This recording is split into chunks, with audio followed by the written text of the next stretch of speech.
be a writer. I just felt like I had a story to tell, and this was the best way to get it out there.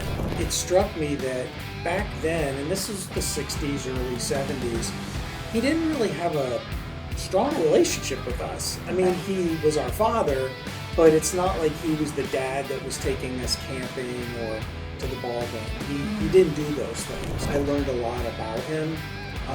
He's very in tune into what's going on in the world. He knows the political climate better than I do. Welcome to the Working Moms Podcast. I have my first working dad. It's my dad, Peter Williams. He's the author of Everything in Its Place. Why don't you start by telling me what your inspiration is behind this book? Yeah, the inspiration was a story about brothers, and it's a story about my brother, even though there's parts that are fiction, but yeah, it's my relationship with my brother. Okay, and he's your inspiration? Yes. Why don't you give us a brief overview about what the book is about? It's fiction, correct?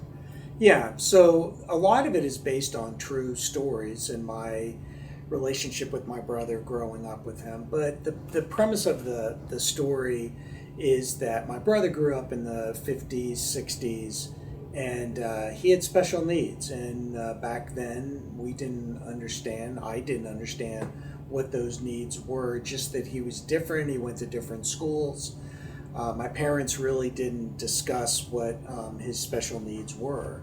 So not knowing that, it was interesting being able to base the book on stories that I remember growing up with my brother. Okay. And I eventually became his caretaker later in life. This isn't your first book, so did you always know you wanted to write a book? This is your second book, correct? But yeah, no, I had no desire to write a book. I just felt in both cases, my first book is on business and leadership, and those are stories that I experienced in the HR world.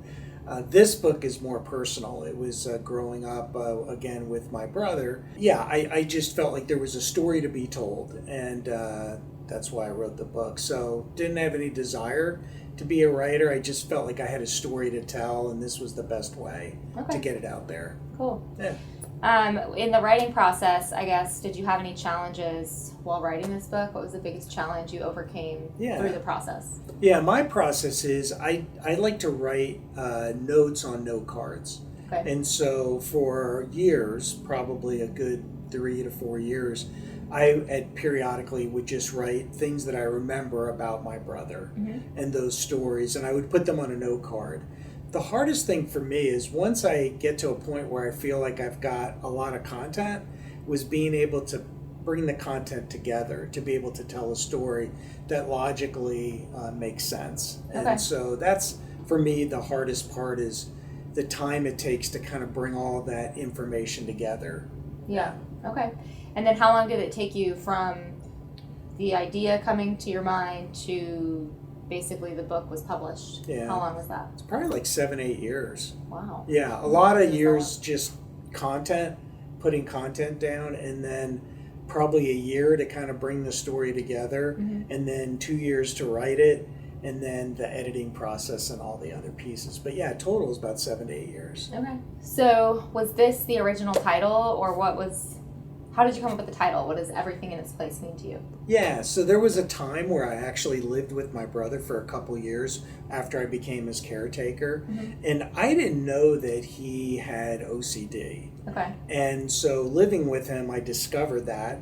I discovered it a couple ways. One was I would go grocery shopping. I'd come home, I'd put the groceries in the pantry, and he would face all the labels perfectly. The same time every time I went grocery shopping. Wow. And I didn't know that he did that, but he did.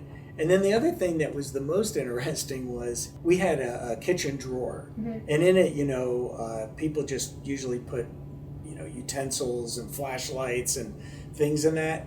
And I opened it up one time, and this is probably like maybe 3-4 months after living with him. Everything was like perfectly lined up. And so it struck me, and so I said, why is he like checking these drawers and making sure everything is in its place? And one night I actually moved a couple things. I came back the next morning and it was put back in the place that he wanted it. Wow. And so that's where it kind of struck me that in his mind, everything has to be in its place. So Cool. that's how I got to the title. Okay. Yeah. Do you have a favorite passage from the book or favorite section? It's not that I don't have a favorite passage or there's passages that I really like, but I think the things that I got out of the book the most for me was the discovery of things that I hadn't thought about growing up with him that struck me as I was writing the book. So it was like insightful to me. Mm-hmm. An example would be my father. After kind of writing about the relationship that my brother had with my father and I had with my father, it struck me that back then, and this is the 60s, early 70s, he didn't really have a strong relationship with us. I mean, he was our father, but it's not like he was the dad that was taking us camping or to the ball game. He didn't do those things. Okay. My mother probably filled that void more than he did. So it made me think about in his life, he had children, but he didn't have the relationship that a lot of times you see today that parents have with their children. Yeah, I feel like you had a very different relationship. It was us. distant, yeah. Not with okay. you, but yeah. you know. I feel like you had a very different relationship with us growing up. Yeah. Like you were more of a hands-on dad, and even for that time, like the 80s and 90s, it's different than parenting today, where a lot of the dads, most of the dads, are very hands-on, and it's kind of an equal partnership. I feel like in the 80s and 90s, even still, not all dads participated, but you did. Which is interesting because that's not how your dad was. Yeah. So is that the reasoning behind why you think that in fatherhood you were more hands-on because your dad wasn't? Exactly. I think as you grow and have children of your own, you make those decisions. Mm-hmm. And that was a decision because some of that was hurtful to me. An example would be is I was really into sports. My dad wasn't, so he didn't really attend any of my baseball games. And so I would be there playing and everyone else's dads were there and mine wasn't. No. And that was a little hurtful. And so, you make those decisions as you have your own children that I'm going to change that. I'm going to break that chain and I'm going to do things the way that I think they should be done. And so, that's why I was active. Yeah. And I also enjoyed it. I mean, it was fun. Yeah. And in the book, I don't want to give too much away, but your brothers and you are very into music. Mm-hmm. So do you still feel like you connect with your brother through music? Yeah. Yeah? Yeah, I think he was older than me. He's 5 years older, and he would take me to concerts in New York City, which was great and a great experience. And so we shared that. And then throughout the rest of our lives, we would always talk about music and new music and, this group put out this music. And, I still go to concerts. Okay. Yeah. Cool.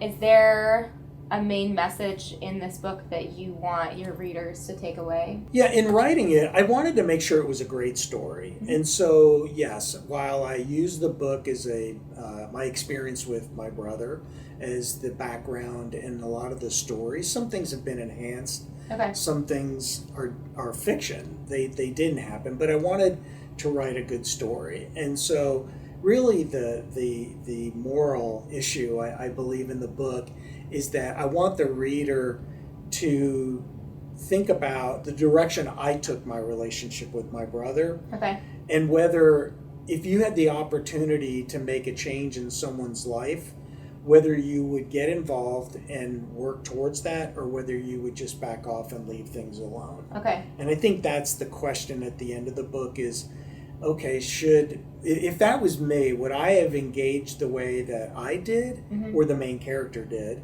Or would I just have taken a back seat and not got engaged at all? Okay. Yeah. And again, without giving too much away, is that, like, at the end of the book, obviously there's a change that happens. Correct. With the main caretaker for his brother, there's a change made. But would you have done that, I guess, in real life? Is that something that you'd hoped would happen, or that's kind of the internal question that you ask yourself?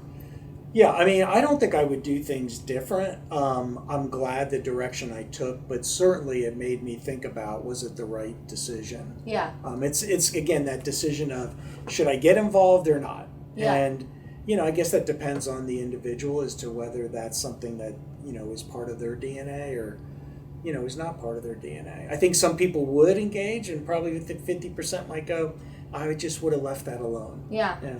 And do you think if let's say you guys were born when we were born, like the 80s and 90s, or maybe early 2000s, because your mom didn't talk to you guys about your brother and like his diagnosis. So do you think your mom would have been different if she had you guys? I mean, obviously today she would have been different because mental health is talked about so much more. Yeah. And it's so much more understood. But do you think that she would have been different and like talk to you guys about it or not? I know it's kind of a hard question to answer, but yeah, and it's a big question, right? Because I think, I mean, I believe obviously my brother has a form of autism, and he's on the spectrum. And back then, no one knew what that was. No one knew what autism was. No one knew what being on the spectrum meant. And today, you know, children that are autistic or on the spectrum, there's programs, there's developmental things that can be done for that individual, mainstreaming in school, things like that. And so, yeah, I think my brother would be in a much different place today if he was raised today or, you know, 10, 20 years ago than he is today. And that's, again, the premise of the book is somebody who was raised that way that didn't have exposure, if now they had exposure, could their life be different? Yeah, and resources and therapy and different things. So at what age, since your parents didn't really talk about it, it was probably confusing because I can't imagine one of my siblings, you know, not knowing something was going on with them, but kind of seeing it from an outside perspective. So at what age did you notice that he was different or that you thought something was different? Yeah. Especially if they weren't talking about it. I think, you know, when I hit probably early teens, you really knew that it was different. Okay. He went to different schools. You know, as a 5-year-old, you didn't realize why he was going to that school and we were going to this school. So, yeah, it was probably early teens that I think I noticed people staring at him. Okay. So if we were out, even like going as teenagers into New York, people would stare at him because he looked a little different and he acted a little different. And that's where in some parts it became embarrassing for me, which I feel bad about. I shouldn't have been, but that's the way I felt. Time in your life where you're embarrassed by a lot, though. Yeah, true. Yeah, you don't want to make a spectacle of yourself, right? Yeah. Okay, so in talking about your brother, obviously the stories about him, there's true parts in this book, but it's fiction. Is there any reason you decided to write it as fiction and not just kind of a, I guess, not autobiography, but a biography? Why didn't you write it, I guess, word for word, true story of what happened as you guys were growing up? Yeah, probably 80% of the book is true. Okay. Maybe 10% is exaggerated and 10% is fiction. Okay. And the reason I did that is because as I was writing the book, my main goal was to write a good story. I love a great story. And I felt like I needed to make some adjustments and changes to enhance the story so that as the readers reading it, they could get into it much deeper and be very excited about finishing it and get to that last part. So yeah, I just I felt if I had kept it exactly on track, it just wouldn't have been as great of a story. And I think that this enhances it. Is there any reason you cut out 2 of your 5 children? In the book, the main character only has 3 kids, and in real life, my dad has 5 kids, and I'm his 5th child. So I was because it's fiction. It's it's not a true story, but I mean, I have 5 children, and in the story, the main character only has 3. Yeah, and it just was character development having to go through that. It would have added another 40 pages to the book, maybe. Probably. Yeah. Okay, so who's your main audience? Like, who's this book, I guess, written for? Yeah. Who do you think would enjoy this book? Yeah, and when I started, I didn't think that I was directing it towards a certain specific group. Again, my main intention was just to write a great story, a story that's entertaining and, that has some humor to it and a good ending. And so after it was done and I had finished writing, then you take a step back and go, okay, who would enjoy this? And for me, there's a couple audiences. One, I think, is just someone that likes a great story. Okay. That likes to read and be entertained. Yeah, and likes fiction. And I think the other group that I do think is that with where this country's at with regards to the number of children that are, diagnosed with autism, I think that somebody that either, and we've all been touched by that, right? We all know people, maybe it's real close, like it's in your family or a friend's family. I think someone who has been touched by autism would enjoy it because it shows you what it was like, even as few as 30, 40 years ago. Yeah. And where your child is today would have been much different if you were raised back then. Yeah. And so I think somebody that is, exposed to autism in any way, I think would enjoy the story and go, wow, it was really different back then. Like, they didn't know what autism was. My child might be in a totally different place today if they were raised back then. Yeah. Yeah. Is there, I guess, what's the biggest lesson that your brother has taught you since being his caretaker? Living with my brother, obviously, after I became his caretaker, I learned a lot about him. Yeah. You're raised in a house, got your own life with your friends, and he had his own life, and so you weren't really connecting at that level. But when I lived with him for a couple years, I learned a lot about him. He's very in tune into what's going on in the world. Okay. He knows the political climate better than I do. Okay. When I come to see him or have conversations with him, he's very up to speed on what's going on, and he has very strong feelings about things. And he is the memory of an elephant. I mean, he might not know the exact day of your birthday, but he knows the month and pretty close where that's at. Okay. And that's, your age now, and he still remembers that. Wow. I had five children, and he knows the dates, and his sister and his brother and me.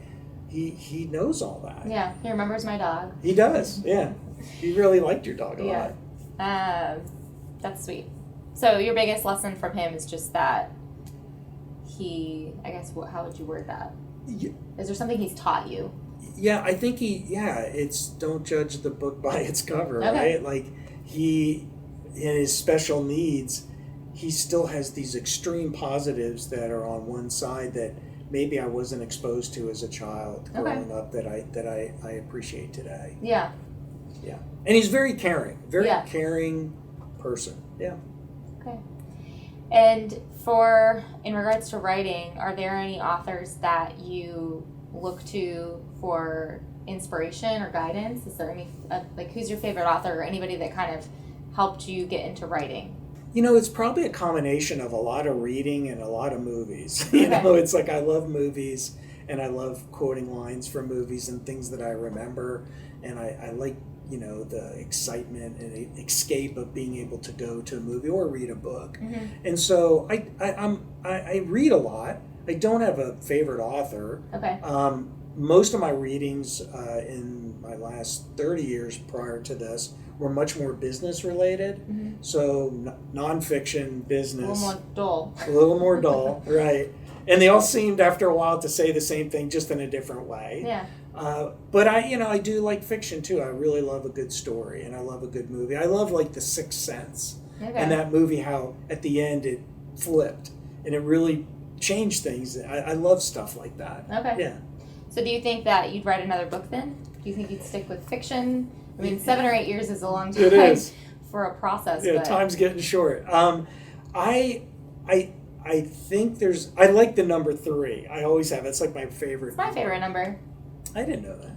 Yeah. There's a bunch of 3s in my birthday. Yeah. So I like 3, and I think 3 books would be good. I've done the nonfiction. I've done fiction. I've been debating, because I don't want to do 7 years and heavy stuff. Mm-hmm. I think maybe a children's book or a children's series I've thought about. Yeah. I don't know yet what that would be, but I could see myself doing that. Okay. But that's it. No more than 3. Okay. And if you had asked me after I finished that, true. Yeah, but children's books seems like they'd be easier. Maybe, I don't know. Not as detailed. You gotta be illustrations. Yeah, the illustrations, which I can't do. But yeah, it seems like 3 would be good. Okay. Yeah. Was there anything that happened before you wrote this book that kind of pushed you to write this book? Was there something behind it? I know your brother's the inspiration behind it, but was there any one event or something that happened that you're like, oh, like this would be a good book. Yeah. Yeah, it's really the beginning of the book. That's what got me, wow, this is cool. This is different. And that's when my one of my sons was struggling in school, and we went to visit a school psychologist. Okay. To find out why he was falling behind in school. Mm-hmm. And so at that, the psychologist started asking me about my background and, our families. And when I got to my brother and I started describing growing up, what it was like with my brother, that's when the first time I heard the word autism, I heard spectrum. It was Asperger's back then, right? Asperger's, right. This was like the 90s. Yeah. Yeah. And so I didn't know what that was. And so when I started to quickly do some research, I got very excited about, wow, maybe this could really help my brother. Yeah. And put him in a different space in his life. Mm-hmm. And so that's where I was like, this could be really exciting. Yeah. So yeah, that was the premise, and that's how the book starts. So when that happened, though, I mean, that was a while ago, but that was when you thought about, like, this would make a good story. It could, yeah. Oh, okay. It could make a good story. Yeah, because, the timing was interesting. Okay. And how have reactions been from people close to you that have read the book? How have reactions been? Yeah, there's kind of two groups of people. One is people who know me that read the book, and I've gotten, some just great feedback and reviews. I've had people who don't know me read the book and got really good feedback. I love to hear people say, "Oh, I couldn't put it down," or, it was funny, it was emotional. There was parts where I actually cried.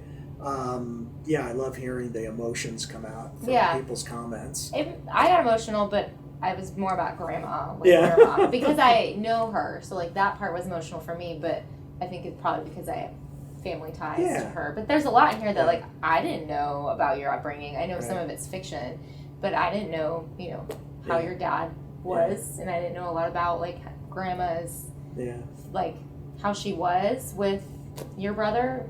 Growing up, I didn't know that, and so I think it was just kind of gives you an idea of what the times were like back then. Yeah, it was funny with you and your siblings because you would ask questions. Well, did that happen? Is that real? Because I'd have to go, well, yeah, it was real, or maybe it was exaggerated a little bit. But what has been the most surprising reaction that you've gotten or feedback? Have you gotten anything surprising or funny as far as feedback goes? I think the funny thing is people who know you go, wow, I didn't know you could write, or I didn't know you could put a book together. Wow. I mean, that's kind of the nice. funny. Yeah, it's not mean. It's just like, I never thought that was in you. Okay. Yeah.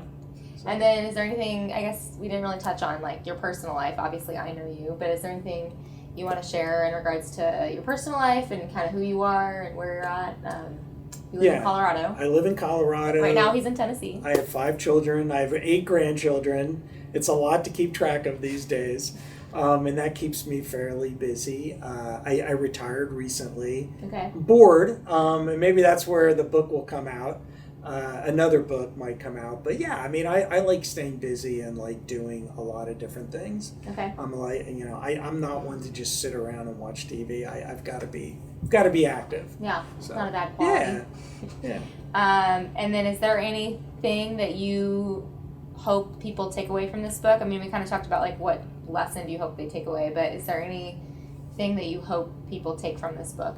Again, being raised in the 60s and the 70s and what my brother went through, I would hope that people would take a step back. They would read it and go, wow, bullying, that was pretty bad back then, especially frustrations with parents not understanding what was going on with their child, knowing that things were different and it's better today, and we're glad it's better today. Yeah Mental health has come a long way, and there's a lot of resources and help for people who need it now that they didn't have back then. I don't know if you want to put this in, but I'll tell this one story. So when my mom was dying at the very end, she was very concerned about my brother, who was going to take care of him. And it was the first time that she actually broke down and was very upset about the bullying that had occurred. That I knew a little bit, but I didn't know to the extent. And that was one thing that she said, I wish that I could have done a better job not allowing that to happen. Did you know you were going to be his caretaker after your mom died, or did you volunteer for that role? Like, Yeah. I mean, you have 2 other siblings and you're the main Right. caretaker. Did you know that was going to come on you? Did you expect that? There was a time where I did think, and then as we got older as siblings, I thought my younger brother was going to be the caretaker. Okay. And the reason being is he lived closest to him. He had developed a strong relationship with him after I had left and gone to college and got married and had children.